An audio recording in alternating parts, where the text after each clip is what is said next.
One of my favorite things you say as a reminder is be specific. It's like the universe has given us a menu at a restaurant.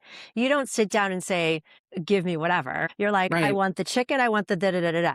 But you always say, be careful asking for extreme abundance. Be specific with the abundance because the universe hears abundance, they're going to send you 55 chickens.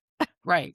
But I think for a lot of us, especially women too, unfortunately, and let's just stop this right now, everybody out there watching and listening, you are allowed to ask for what you want without shame, Exactly. guilt, or fear of being selfish.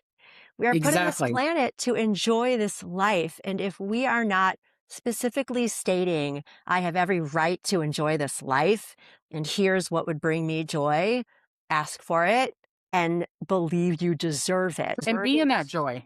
Yeah. Be in that joy. Yeah. Put on that song of this disco duck or whatever, and that brings the child of me out. So connect to the vibration and the frequency that is going to get you into your joy.